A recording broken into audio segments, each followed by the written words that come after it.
my God, what a pleasure to be here in the Windy City. Not just the windy city. Can I go on the record saying that truly, Chicago, the greatest city on God's green earth. All other cities, they pale in comparison to this. Not just the windy city, but also in many ways a city of gardens and a city of water, a city of houses and a city of streets. We've been here for less than 16 hours, and I will say this.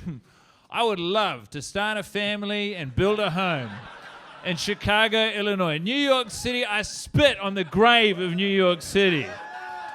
Portland, Oregon is a fucking wasteland, and Los Angeles is rightfully about to run out of living resources for the residents in the state of California. But Chicago, Illinois, yes, it is at the mercy of the whims of global warming, but otherwise, an immensely livable town. Thank you so much for having us. Please give it up for our host, Sleeping Village. Great venue. Beautiful venue. Everyone here is fantastic. And it's just occurred to me, and I'm fucking devastated to report that we usually have another co-host joining us on these shows.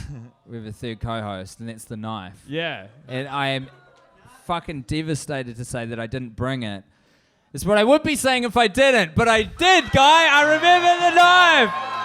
You didn't see that coming, did you? No, you didn't. I know. I worked so hard to do this behind your back while we were at the accommodation. You didn't see me do this, eh? No. I had it in a little bag when you weren't looking. I'm not keeping eyes on you constantly, Tim. You can do all Third sorts co-host. of... Yeah. Yeah, you've got a... Yeah, it's cool, man. Don't gesture towards me or the audience with the knife. As a general rule of thumb. I'll tell you what. It was no question in my mind whether or not you'd bring the knife. I was like, Tim's going to bring the knife. He used it in New York last night. The guy loves knives. But what you did do is you sold that dummy. You forgot the knife really convincingly. Thank and I was you. like, You fell for it? Well, yeah, I fell for it, and to the point where I hate that you always have one, but I felt badly for you. I was like, hope this doesn't throw Tim off his unflappable rhythm. No. A knifeless Tim is a vulnerable Tim, and I say that mentally and physically. I'm going to have the knife nice and visible just to bring me comfort and confidence. How does this feel? I'll admit, not great. I haven't been on the receiving end of our third co-host before. I'll think twice about that in the future. No, so we arrived at, I don't even know, 11:20 a.m. this morning. Chicago are here. One of my favorite airports, actually. Incredible amenities. Truly. You got also... The airport we left was shit. Yeah. I paid $6.20 for an everything bagel with cream cheese at LaGuardia. I was fucking rope. You can imagine me. I was furious.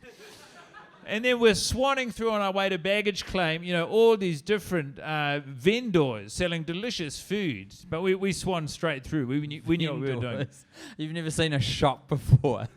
It's fantastic commerce and trade of food for the exchange of currency. It was truly amazing. Yeah, it's a city that I didn't mention this before, but it's also a city of the future. So, what I found is if I approached some of these vendors, I could exchange money or goods for what they have. Anyway, now look, through a bartering system. I don't know about you, Guy, but I want to get right into our watch today because it was fucking harrowing.